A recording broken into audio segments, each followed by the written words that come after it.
Assalamualaikum guys. Bertemu lagi dalam channel di Karos. Hari ni nak bagi tip apa? Tip berkenaan dengan sensor ni. Fancy. Okay? Sensor fancy. Gunakan dia kat sini.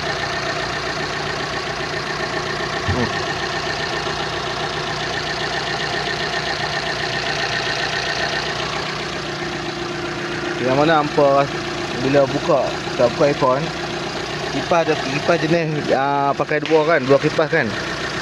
Dia tak jalan. Kipas main tu tak jalan. Yang untuk radiator ni tak jalan. Kalau buka aircon dia jalan dua-dua. Tak buka dia tak jalan. Itu tanda dia fan switch dia nak rosak dah. Okey. Hampa boleh pergi tukang jenis ni.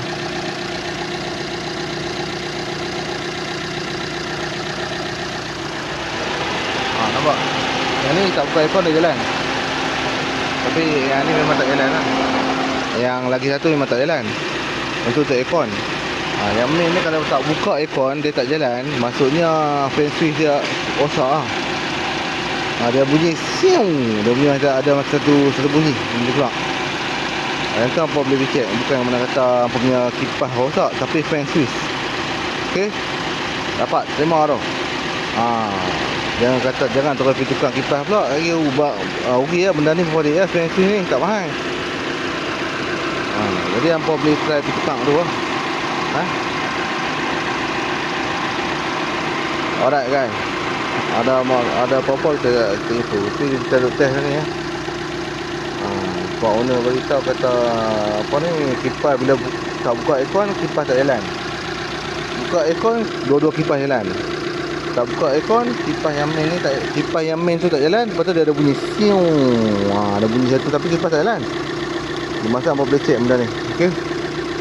Fan switch, nama dia fan switch. Ikut model kereta lah. Semua kereta dah sama. Dia akan ada fan switch untuk detect sensor temperature. Ni sensor dia dekat bawah tu. Okey. Alright guys, jangan lupa subscribe. Ada ilmu kita Roger. Alright. Okey, lagi satu nak beritahu dengan mounting enjin. Mounting depan belakang ni mounting tu. Dengan yang belakang, andai kata hampa masuk gear, enjin ni bergerak ke depan kuat atau ke belakang, bermaksud dia punya mounting walaupun tak pecah, dia dah lembek. Dia tak opportune. Hampa masuk gear tu kan, dia rasa macam menginggut sikit lah. Dia tak sentak, dia menginggut sikit. Bermaksud dia punya mounting tu hampa kena tukar mounting. Okey. Mounting depan belakang yang dia dekat arm depan belakang. Dia ada depan dengan belakang untuk kontrol gearbox dengan enjin depan.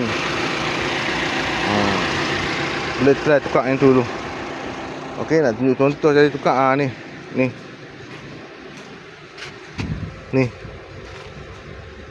Maksudnya dia tak apa elok dah. Macam ni pun nampak macam dah crack lah sikit. Ini. Dia duduk depan dan belakang. Alright. Ni pun sama. Hampa boleh pergi tukar benda ni. Mounting yang untuk depan dan belakang. Alright guys, ada ilmu kita share. Semoga bermanfaat. Jangan lupa subscribe. Baik.